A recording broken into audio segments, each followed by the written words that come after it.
Hello,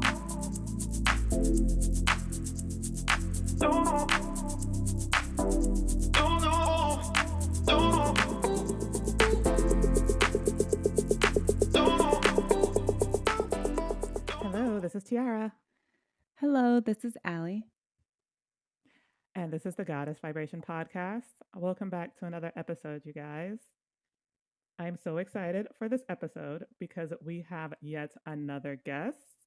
And this one is going to be really, really fun because we are actually going to dive into the dream space. And I'm so excited about this because, in other episodes, me and Ali have talked about dreams and what they mean and how they can be symbolic. But we have yet to really talk to someone who knows how to deconstruct the dreams and extracts the lessons and the meaning and make it applicable to your lives until today.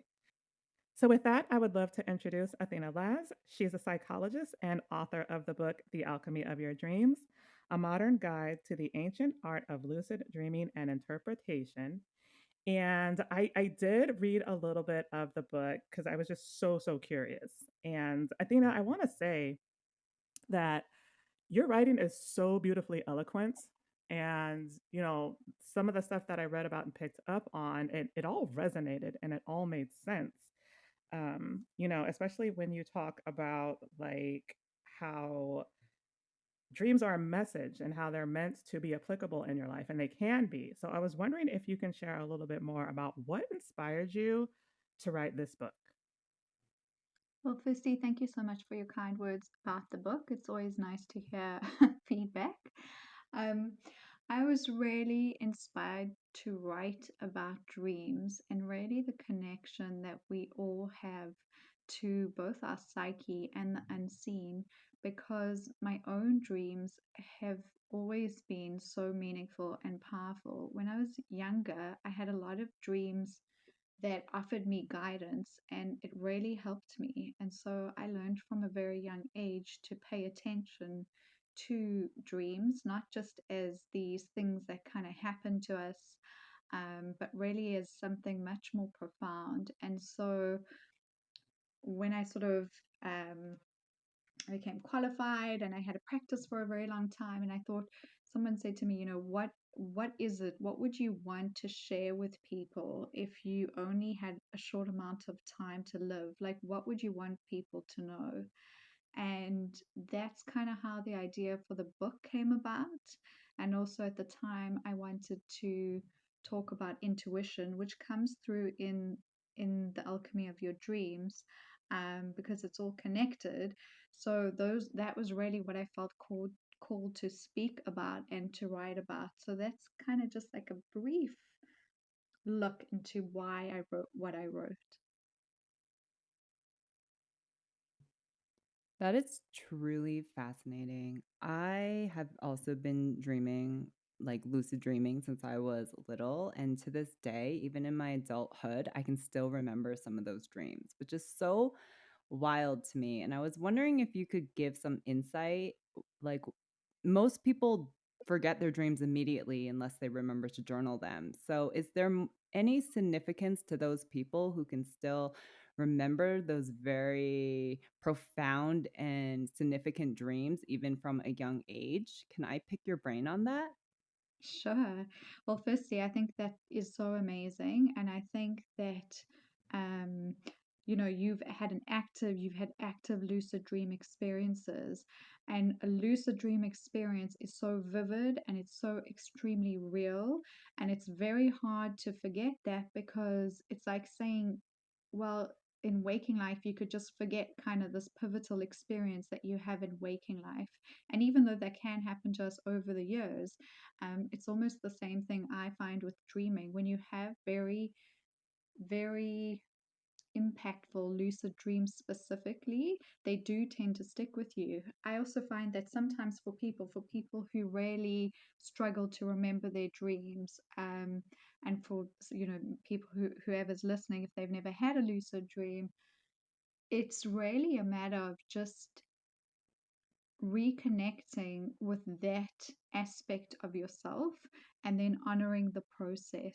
And so, if someone's dream recall is really not at a great place, one of the simplest things people can do is simply set an intention before they go to bed that they will remember their dreams on waking. And then there's a very practical tip that I like to share, and that is that when we wake up, our memory gets stored into our dream memory gets stored into long-term memory. And if you physically move, so you know the instinct is to get up and physically move kind of on waking, that can interrupt how you retain the memory of your dream.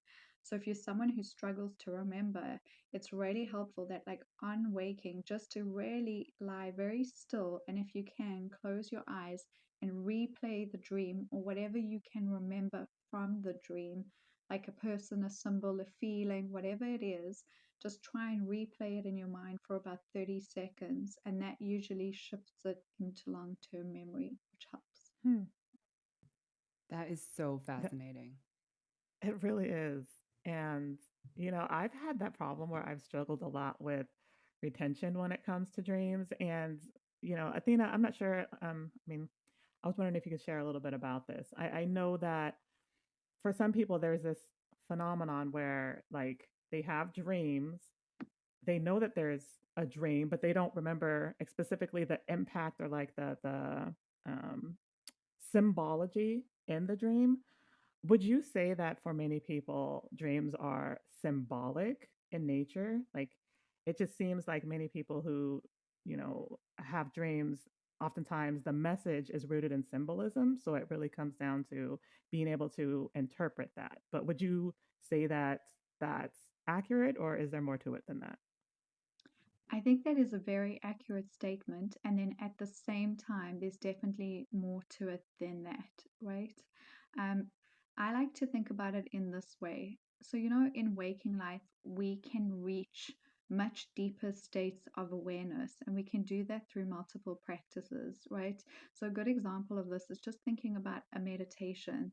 So, if you sit still and you sit in meditation, you might also see imagery, you might hear sounds, and then if you really get to a still enough space, you can have higher and altered states of consciousness, what we call that, Mm, happen to you, right? So you go from almost a imagery, a symbolic realm into a realm that feels heightened in awareness.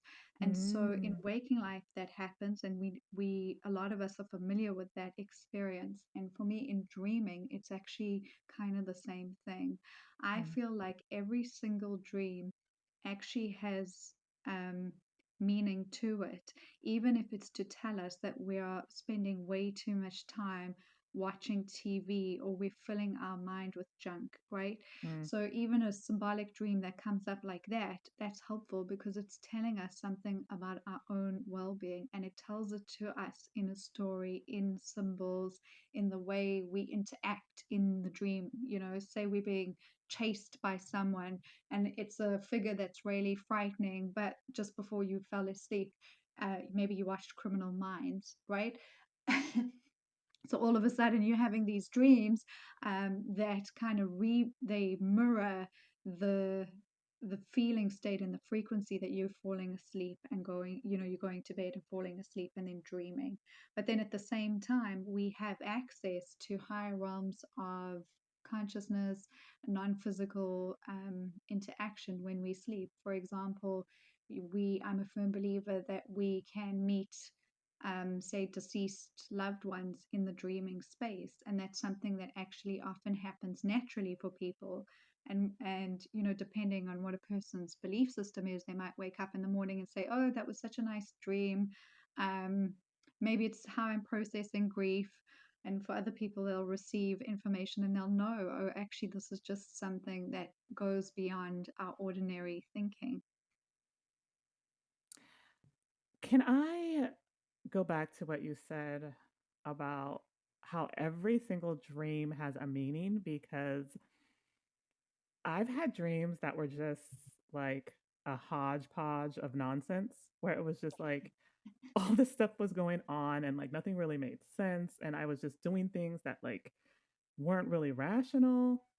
And I've always like wondered, like, okay, I know that dreams are symbolic for the most part, but like when it's just incoherence, is there still a message there to be extracted? I think we can look at it as a meta kind of message, right? And I totally hear you on this. Sometimes dreams are bizarre and they're super strange, and you find yourself in these really weird situations, right? So it's kind of twofold for me. The first I would say is that when that kind of happens, I would definitely wake up and look at how I was emotionally processing the events that were happening in my life. And I would also pay attention to what I was consuming in terms Mm, of where my attention was placed, right? So, my mm, experience of it with working with lots of people in this arena is that those dreams tend to happen either when a person is very, very stressed, and sometimes that comes through in nonsensical dreams, bizarre dreams, dreams that just feel very uncomfortable. mm-hmm, And then another thing that it can be, and something that the more I do lucid dream work, I realize that this really might be something. When we find ourselves in dreams that are bizarre, we have such a wonderful opportunity to recognize that we are dreaming in the dream, right? mm. Because when you're having bizarre, you can feel that. Like it's so strange. All of a sudden you're in a bus, and then say you're on a plane or whatever the situation is, and so those kind of dreams to me, even though they may not be meaningful in like, okay, here's the dream message, right? Like do Yeah, this tomorrow at work. No, not that way inclined, but in another way they are so helpful because they're pointing you to something much bigger. that is so fascinating. It absolutely is. I realize, I was saying that I realize a lot, like when I'm dreaming, I become conscious. Like I know I'm conscious in the dream. Like sometimes I will be in a situation and my conscious mind will just say, this isn't real. That's usually like my go-to phrase when I know like I'm in the dream world. I'll just be like, okay, this isn't real. And then sometimes I'll completely wake up, or other times I will just turn it into pure creation. And I've been exploring turning it into pure creation. And I got to tell you, it is like a whole nother level of mysticism and just exploration. And it's really mind blowing. And sometimes I can make sense of it, and other times I just can't. I feel like it's firstly it sounds amazing, and isn't that amazing that that's actually available to all of us almost every single night if we wanted to pursue that. I feel like it's so helpful to have triggers that can show you that you learn your own triggers, right? Like you're saying, that's not real. I'm recognizing this isn't real, and that evokes lucidity. I was speaking to one of my neighbors, and I was telling her, we've known each other for a while now, and she knows about what I do. And she was saying she realized that whenever she's in a dream, and she's always somewhere where she's like having to look for something. She's looking for her car keys. She's looking for a ticket. She's looking for money, and she's not in her waking life. That isn't really a parallel that actually happens, so it's quite out of the norm for her, and that really is a marker now that triggers lucidity for her because we had the conversation about it. And in that space, if you become lucid and you can remain in the dreaming, it is really open to deep exploration. And what I love about it is that, people, whoever's listening to this, you don't have to take our experiences as everything. You can actually do this for yourself, and it's really easy to do if you just apply a bit of attention to it. That's amazing that you say that, because I've met so many people who are so fascinated by dreams, but so many people struggle with A, remembering them, B, they don't think that they ever lucid dream. Like they're just like, when I pass out, everything's black and then I wake up. Like so many people don't recall their dreams. They don't think they're able to dream. They don't think they can dream. And I actually have a friend who taught himself how to become a lucid dreamer. Now, Mm. I just have always done it naturally, but when listening like to his story and getting to know him, and he was just like, no, I just put a lot of mind and practice and intention in it, and I taught myself how to do it because he just loves the lucid space in dreams. And I was just like, I didn't even know people could teach themselves, like tell me more. Yeah. And like we Yeah, really I didn't bonded either. over that experience. It's so amazing. I run a program called the Dream Weave, and I teach people how to do that. And I also in the book, I share really easy practices. I think it's like chapter 6 or 7. I can't remember offhand, but literally, if someone was just to read that chapter and only apply that information and actually actively do it, most people will have a lucid dream experience. I think sometimes there's also something, whilst you're talking about dream recall, people saying that they go to sleep and then they wake up and it's like nothing has happened in that time. I think with Right. modern living, and I really hear this from people all over the world, right? With modern living, we're facing a lot more stresses than I think we ever have had before. Um, well, maybe not ever, but you get what I'm trying to say. We're living in quite a stressful time, and I think sometimes for people who forget their dreams, it's just that they can be so fatigued that sleep is the priority as opposed to remembering dreams. If it's something that happens, it's been something that's been going on for years and years, I would say to that person, sit down one afternoon or evening or whenever you're free and just think about the last dream that you had and then write it down. Get a book just for dreaming, it's not for anything else. Open it up and write the dream down to the best of your capacity. And that is usually enough of a process to relink the dreaming.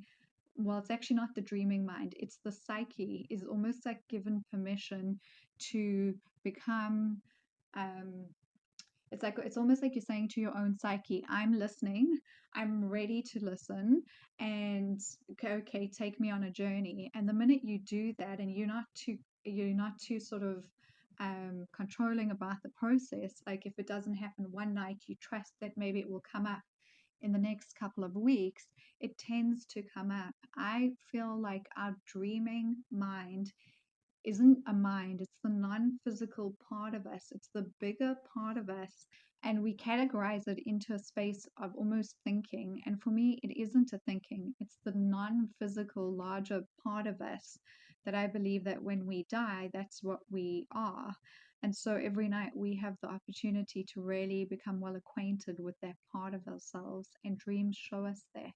So it's really interesting. It is really interesting. So my question is if dreaming is just another aspect of the psyche, it's just another aspect within ourselves. It's both, It's right? both. So in my opinion, it's both. We dream with our psyche and we dream with the non-physical part of us. Very much how we do the same thing, not in dreaming, but in our waking lives, right? So we would say, if you're spiritually inclined, that your soul goes with you wherever you go during your waking day, right? Um, so it's not like you're saying, well, my soul isn't here when I'm not paying attention to it. And so for me, dreaming is kind of the same thing, where just because you're not paying attention to that realm of consciousness or awareness doesn't mean it ceases to exist. It doesn't mean that it's just a mind process either. Um, well, at least that's what I believe in, and that's kind of what I write about. And I share a lot of stories in the book, from people from scientists to professors to all sorts of people who share their non-physical experiences in dreaming. So, Athena, in some of the work that you've been doing over these past couple of years, do you see like a specific trends or common themes in people's dreams that sort of are coming up over and over and over again?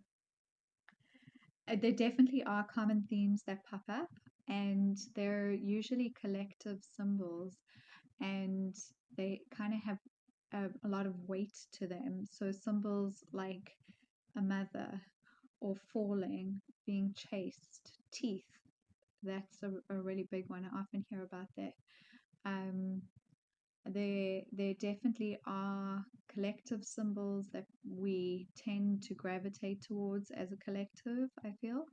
But at the same time, if I say run one of my year programs and have my participants come in, it's not, that's a small group of people, a relatively small group of people in comparison to the rest of, say, the population, where they will maybe have two or three similar dreams, or we might have one year where no one dreams anything alike.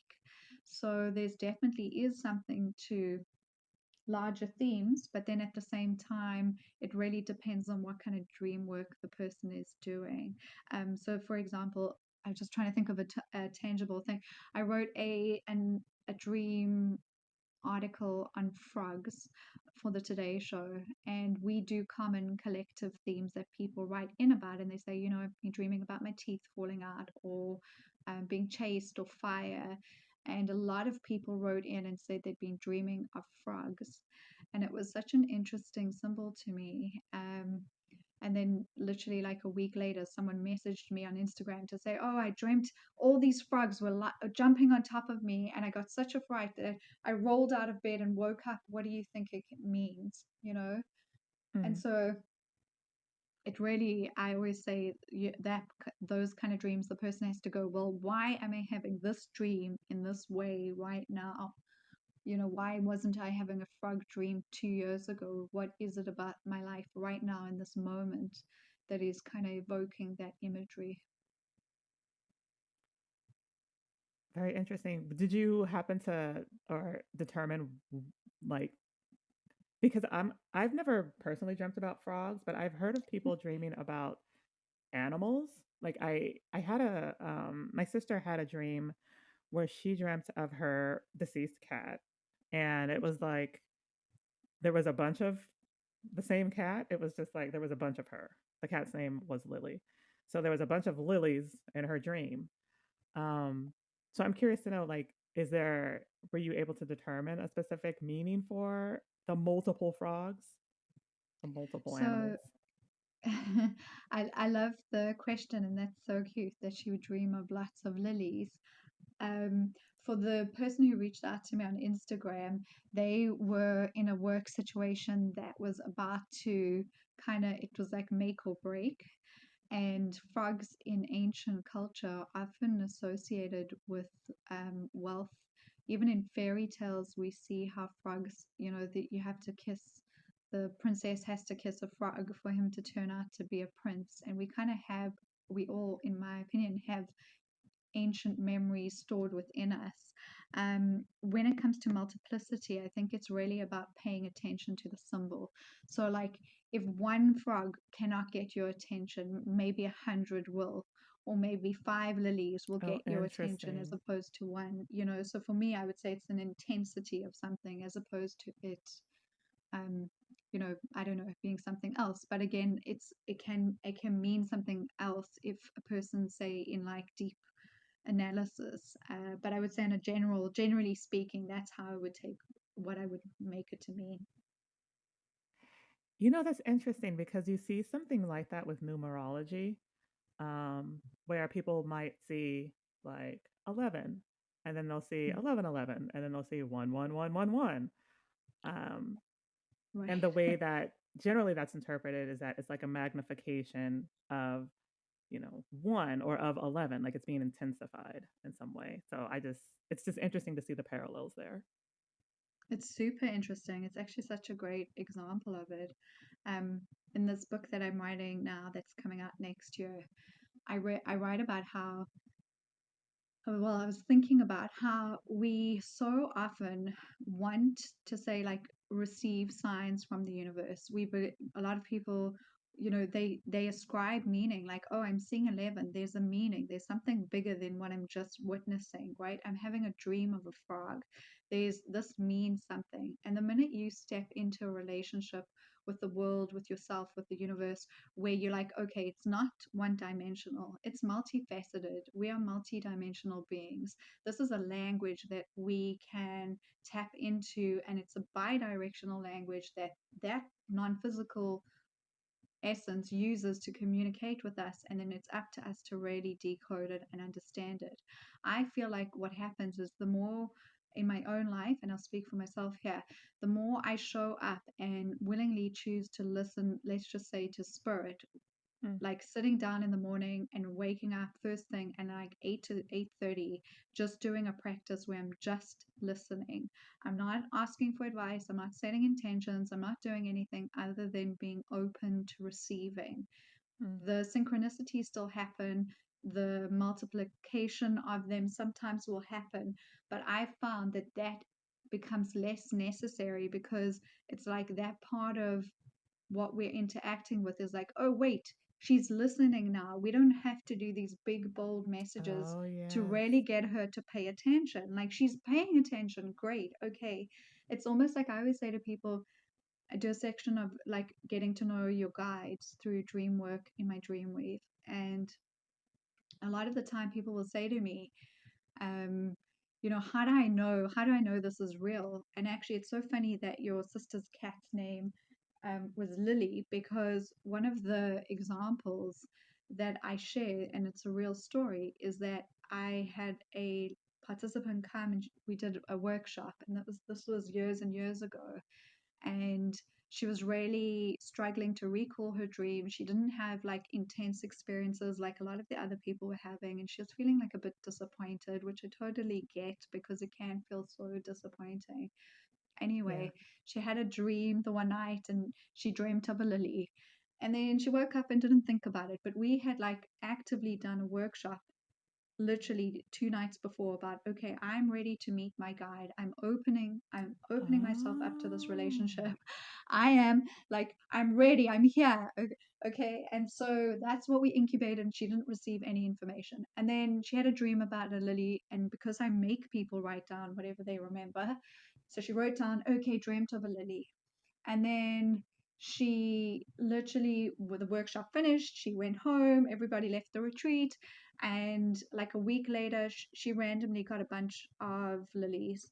Then the next Huh. day, she was at a coffee shop, and the waitress's name was Lily. It was like all these synchronicities. I actually get goosebumps whilst I'm talking about it. It was like literally all Wow. these synchronicities back to back. And I was like, that's how. That's because there's a, if you're kind of like a very, um, just like, it's not even a very thing. If you're just beginning or something very new, it can be hard to accept that that first communication, like an image of a lily, is correct, and not correct, but I mean, is real communication. Yeah. And so sometimes it just really takes like multiplicity, like over and over and over again, for people to say, okay, wait, there's something bigger here, something is happening. It's interesting that you say that because when I initially had my awakening, I was seeing 11, and I was seeing it in like such weird places, like not just on billboards and, on my phone or on, TV, but I would see it like someone spray painted graffiti on a fence and it was 11, or like on the Right. road, someone wrote 11, on the ground, on the sidewalk, just in these random places. And it didn't really click for me until I saw 11 on someone's car license plates. It was the rear license plate. And it was spelled out in letters 11, like almost like this, the universe was trying to amplify the message. And they're like, okay, well, she's not getting the numbers. Let's put it in letters. And then eventually Right. it clicked, and I was like, oh, they're trying to get my attention. It only took like 6 months of that for them to actually get my attention.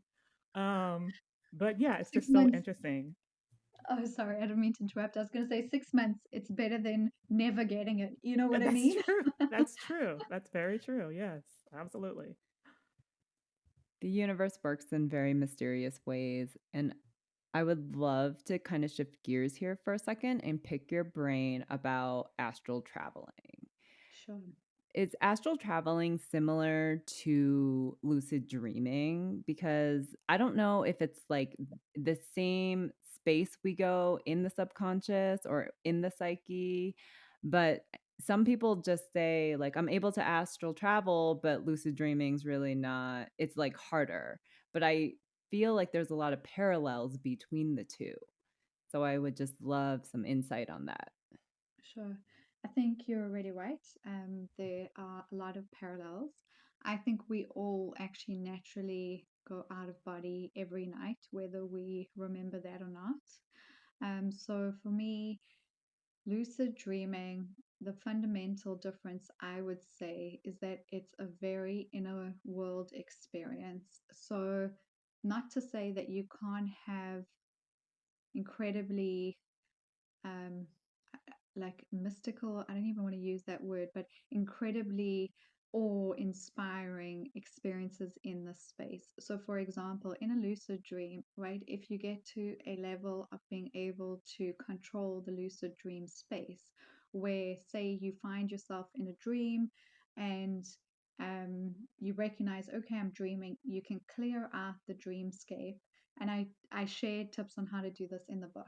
So for anyone listening, there's like a method to it, right? So you just clear out the landscape, and then say if you wanted to review a memory of something that happened when you were 4 years old, you could ask for that to appear, and it is very likely that it would. And if not, the that dreamscape might show you information that's even more helpful.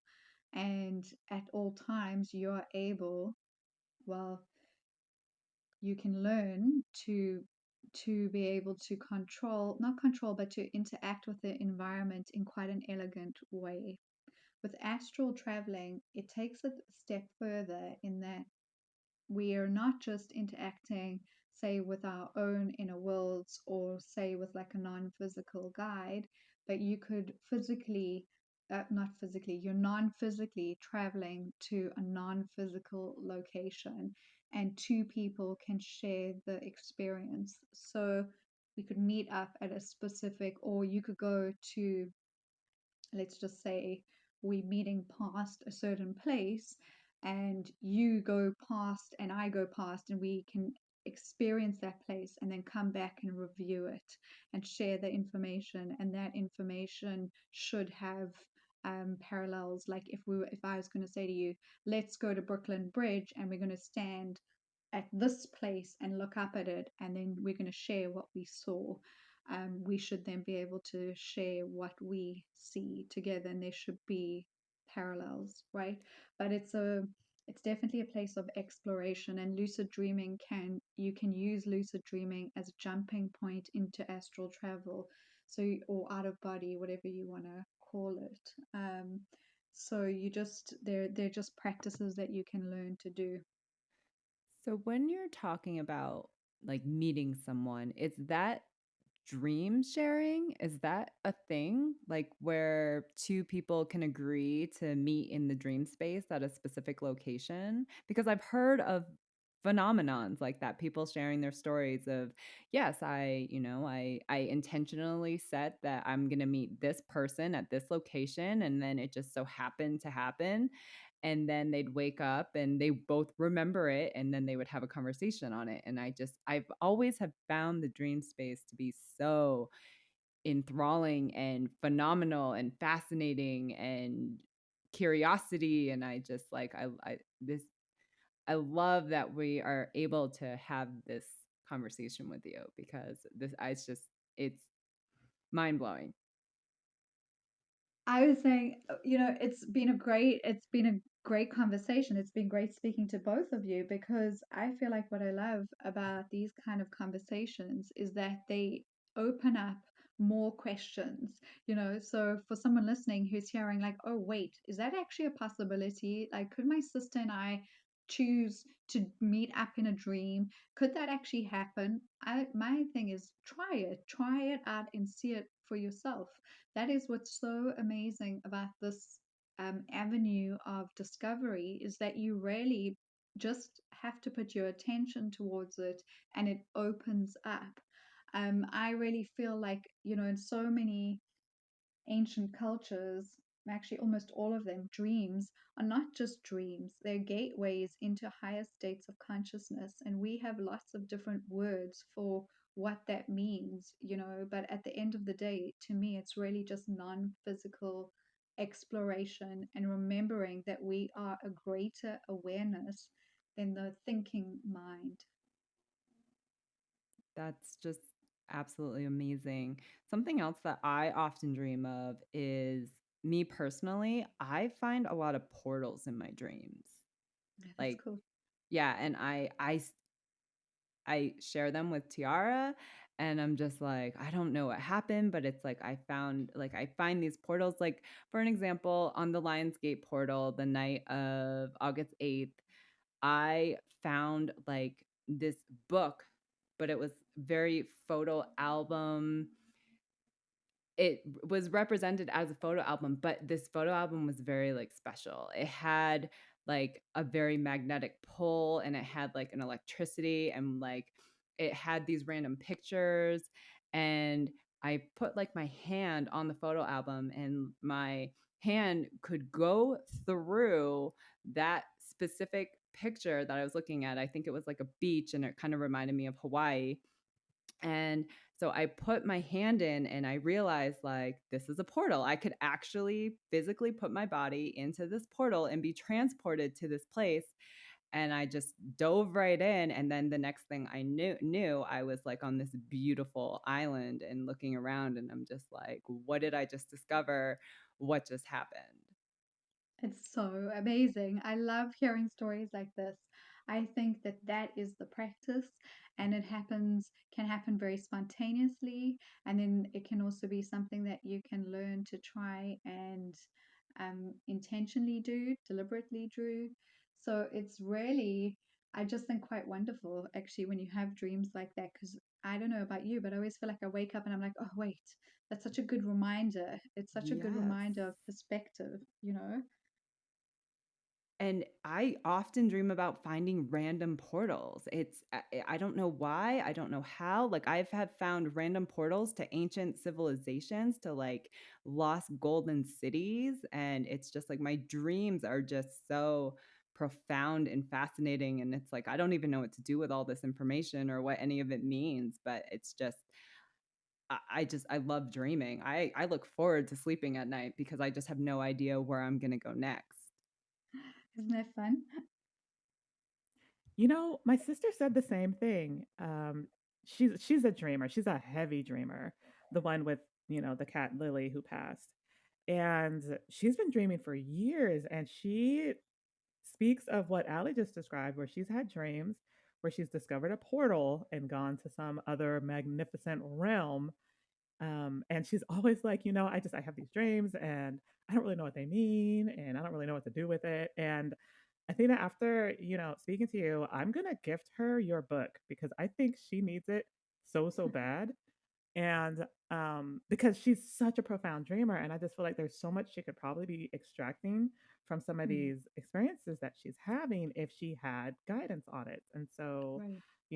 I think that she would see a lot of value in your book. Thank you. That's so kind of you. I feel like it also brings up something that's really meaningful for me. I think so many of us are not taught, it's generally not something we're taught, like what to do with our dreams, right? Like if I think about my own childhood and I speak for myself here, like I had a very sort of open-minded family and my parents listened to my dreams, but that's probably about as much, as far as it went. So I really feel like being able to have someone who can guide you in a process can be really, really helpful. I really hope that that's kind of one of my really big dreams. I wish that we would change as a society, not even change, but just remember in a way the importance of dreaming and teach that to our children. There are a lot of um, there are a lot of cultures nowadays that have retained that necessity where they really teach their children like you're interacting with unseen worlds when you sleep and dream. It is a sacred space. It is a space available to all of us. It's also a space that can challenge you and will challenge you. And it is a space that's worth listening to. And I think that, for anyone who maybe not had that guidance or being just not particularly interested in it, whatever it is, what I love about it is that at any point you can really rekindle the relationship to that way of being and that way of living. And so, I don't know, I just guess it's something that I hope happens. Oh, I was gonna ask Athena, like, what would you say are some of the benefits of encouraging kids to talk about their dreams and remember their dreams? Like, how would that help their growth? And I'm assuming it keeps them more connected to the spiritual. It definitely keeps them more connected to the spiritual. And even say if um say someone's listening to this and they're not spiritual, they don't want to teach that or connect with their kids in that way. That's totally a preference. I can respect that. I would say it's still helpful to teach your children about dreams because dreams also teach us about our own emotional interior worlds, and they also teach us a lot about the psychology of our own personalities. And so if we learn to begin to pay attention to what is happening just from a psychological perspective, it's super, super helpful. From sort of the psychology look of it is that when we dream, we're interacting with our unconscious. Some people use the word subconscious, whatever. We don't have to get stuck in labels right now, but even just that, teaching a child, well, okay, when you're dreaming, you might be, if you're on a playground and you've had a hard day at school and then you go to sleep and you dream that you're being chased, there's something about recognizing how you feel and the link to it.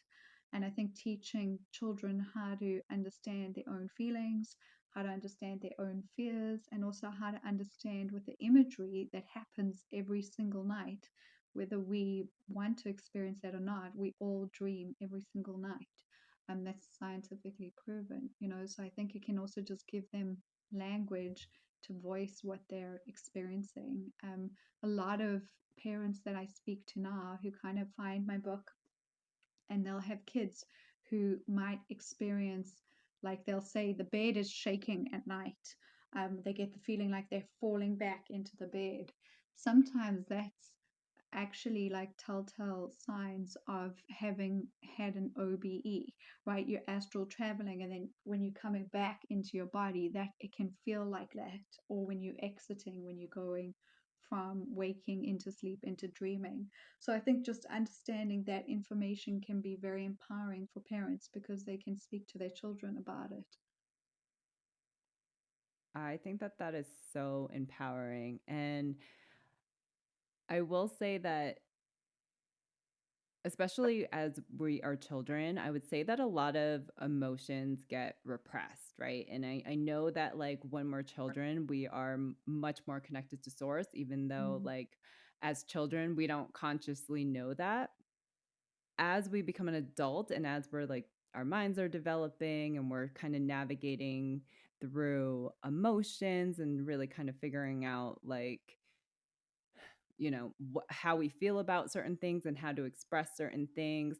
I have found as a person who repressed a lot of their feelings that a lot of my healing actually came through dreams. And I don't really know if people can correlate that dreams really do talk to you and they are really symbolic, and in many ways they can be a very healing experience. And so I love how you brought that up, just about really like training the mind to remember dreams because of the messages and because of the fact that it can be a very healing experience. It absolutely can be a very healing experience. I totally resonate with what you're saying, and I think for for anyone who's ever had the experience of repressing a feeling or being in an environment where you maybe can't say what you want to say or how you feel, that energy, in a way, that experience has to go somewhere, right? And so Absolutely. It does. It really does. And I think that what the dreaming mind does, whether we remember or not, is that it actually helps us to find balance again, because it looks at what we find often in waking life difficult to look at, and it examines it for us. And I think that's where the psychology of dreaming is unbelievable and incredibly healing. There was a man who did lots of research on worked with a lot of people who had experienced trauma, and they were from a range of backgrounds. Like there were veterans, and there were people who had lived through wars, and then just people who had just had sort of bad traumatic experiences. And he found that almost all of them experienced a tidal wave dream, where they had experience of, and often it was repetitive, of being in a space and a tidal wave would come, and it would just like really be this obliterating experience. That's, I say this also, if someone's listening, it doesn't mean that if you have a tidal wave dream, that you have repressed trauma. It's just interesting that this experience of being flooded by something, right? So, like when you're flooded by an emotion, or an experience is so traumatic, or it is just too big to um, like contain and to know what to do with, that that part of us, the psyche, shows us balance by being a mouthpiece for the feelings that often, and the emotions that often link to that. So like, oh, I was in a traumatic experience that's really flooding. I felt totally powerless. I felt really helpless. And then the minute you can say, oh, okay, wait, I have given words to something that was really hard to give words to voice and to say, you've taken a lot of the power away from the event, and that is, it's really a good start to healing. It absolutely is. I have had dreams where like I've taken my power back from people. Like That's amazing. things that I've just have repressed since I was little, and if I got to face those people again, like as an adult in the dream space, I have taken back my power. And it's been such an amazing experience for me. Like people that, I probably wouldn't see in the physical, and to be able to use the dream space to do that is just, Yeah. it's empowering. And I like I said, this conversation has completely widened my curiosity in the dream space, and I love what you do. Thank you. So, Athena, I wanted to ask you this in regards to the dreams. We're talking about how, for the most part, you can extract some type of value from dreams. Would you say that that also applies when it comes to people that have like repeating nightmares or even night terrors? I would say even more reason to pay attention, because a repetitive nightmare is something that your psyche is really trying to get your attention about. And your psyche doesn't want to harm you. It's not actually there, in my opinion, to harm you. It's there it is a self regulating system, and it knows what to do intrinsically to heal. And so if you're having a repetitive nightmare, it's a repetitive experience slash feeling space slash unhealed memory, or whatever it is that is requiring that, like that you look at it. um so I can give you an example. When I was younger, I used to have this repetitive nightmare where I would find myself in a very big field, and it was more like a park field, but very specific to a certain space. And I would run and run and run and run, and my brother would always sort of just like appear, and I would land up in this room, and I would have to walk into the room, and it was really dark, and it would always have like a bathtub full of very dark water, and I would wake up. And it doesn't sound particularly frightening to me now, like as an adult. Like I'm like, okay, that's not the scariest dream, but as a kid it really really freaked me out. And I was something like 24, and I had that dream after not having it for years and years and years. And I was like, you know what? This is something where I really have to pay attention. I was like, I'm in murky space. I'm in a space that I don't feel safe in. I'm in a space that doesn't feel good, and I have to address why that is. And it wasn't a physical safety thing, it wasn't even like a relationship thing, it was just this interior space. And so I feel like anytime you have a nightmare, just try and think of it actually as a friend. It's a friend with a scary face that's trying to tell you something, and a very, very helpful practice to do, right? Because most people who have nightmares will wake up and go, oh, that was so shit. I don't want to do anything with it. I just want to like forget about it, right? So you're just trying to repress it even more. So what's really, really helpful is to just when you feel calm and settled, to sit quietly and close your eyes and try and replay the nightmare in your mind and let whatever feelings come up, come up. You know, as adults, we can open our eyes, we can shake it off. It's not actively happening, and you try and complete the story. So, say in that dream, I would find myself in that room, open the door, see the water, and in my waking vision, I would look at the water and I would clear it out. Or if I was brave enough, I would stick my hand into the bathtub, pull out the plug, let that water go all the way down, and I would walk outside and it would be daytime and it would be light and it would be bright, and I would walk back the way I came running. And there's something about actively visioning it in a different way that is very soothing, and it's also very telling, because it's like the minute you know, if you decide to heal, it's almost like you go, okay, I'm ready to do something different this time. And that's like one of the biggest steps that you can take in the healing process, is to go like, okay, I'm doing something, as opposed to I'm feeling helpless about this thing that I think has power over me. Wow. I wish I would have known that as a child because Me I too. know, yeah, as children, like, we often have these nightmares and they just terrify us and they scare us and it doesn't make sense to us. And then, oftentimes we grow up and we remember these nightmares, but even as an adult, it's still hard to make sense of them. So, I love that shared that because I'm sure there are many listeners who will probably find some value in that if they're struggling with repeating nightmares. So thank you for that. Sure. So Athena, I want to ask you one more question before we close out. Do you That sounds have, I great. mean, the dream you mentioned is very impactful, but I'm wondering if there's any specific dream that has like impacted you the most or that has had the most profound effect on your life after reflecting with it and looking for that deeper meaning. I think it is hard for me to pinpoint one dream, but one of the dreams I guess I will never forget, and I do share this in the book. Um, so so if it's repetitive, sorry, but it's literally, I would think I was in my 20s I will not think, I was in my 20s at the time, and I was going through a period in my life where I was like, I didn't know what to do. I had no idea, like, what career should I pursue? What am I good at? I had a lot of sort of inner criticism that needed to be looked at and addressed. And I had this dream where um, where I was driving a car. I was driving a red City Golf, which is the car that I actually had at the time when I was a student. And I was in my car and I was on this open road and I was really happy in the car. And I was listening to music and there was no one on the road with me. And I was just kind of driving and I was quite free.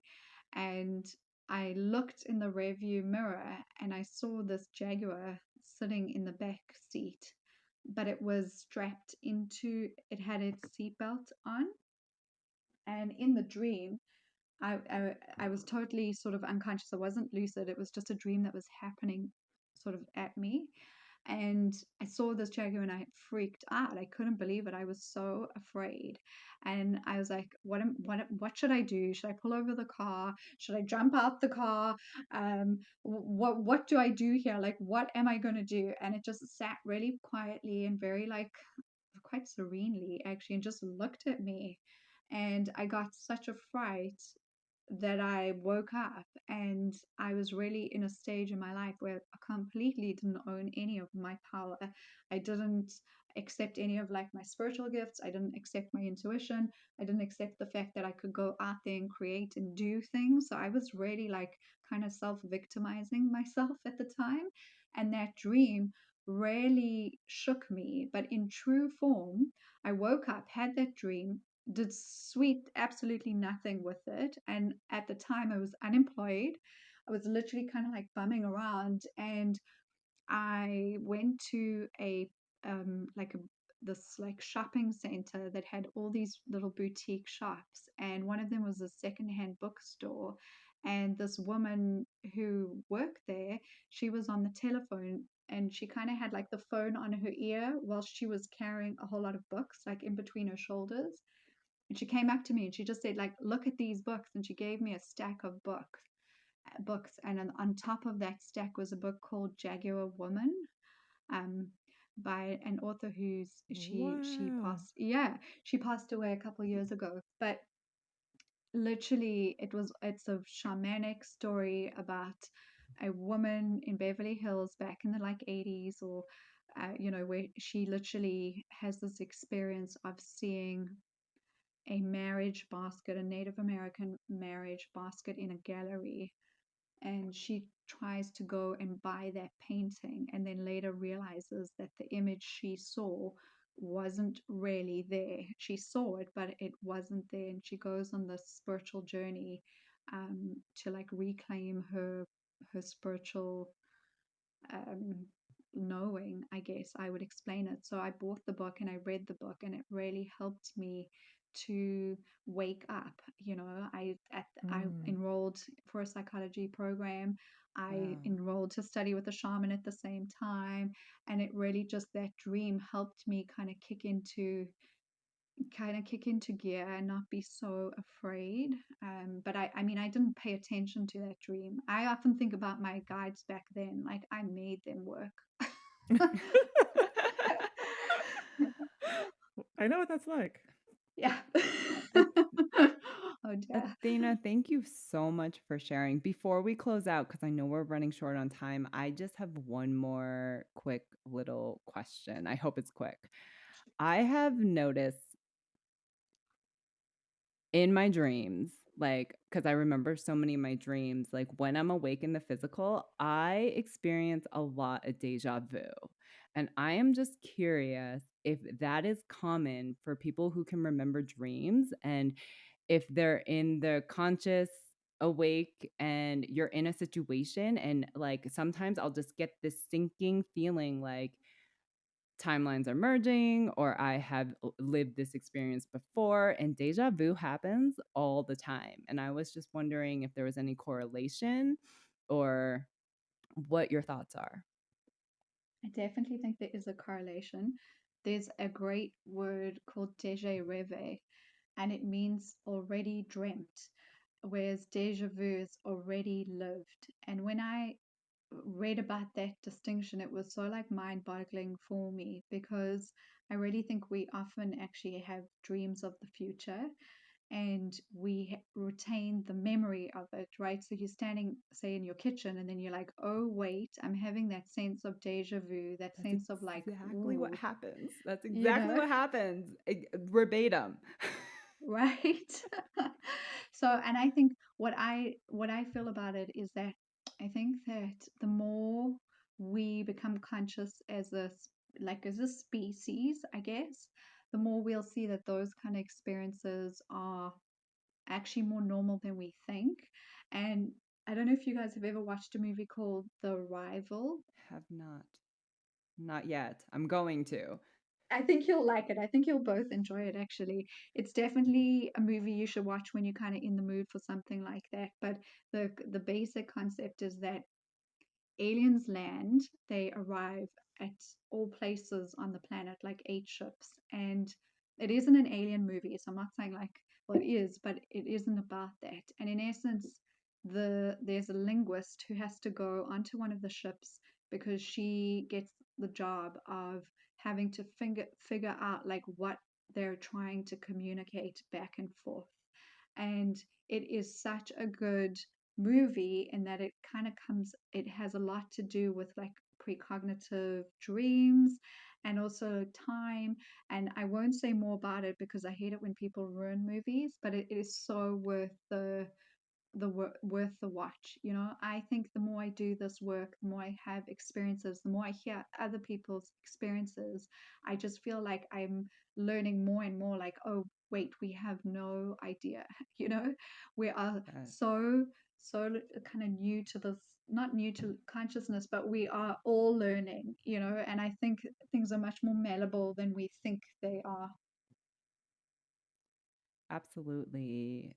And I just want to say thank you so much for coming on our podcast and sharing your experiences and answering our questions. I was really excited because like I said, I dream a lot. It's my creative space, and I don't really have a lot of people to kind of talk to about it. And so I was just so excited to have you on our podcast. I think that our listeners are very intrigued by dreams, and they're going to learn so much in this episode. I love your knowledge, and I am also going to get your book. And I'm so thankful that you came on. Thank you to both of you. It was so nice to connect with both of you, and thank you for having me on your show. Yes. And Athena, can you share for anyone who might be interested in knowing a little bit more about some of the work that you do or some of your programs and services where they can go? Sure, thanks for asking.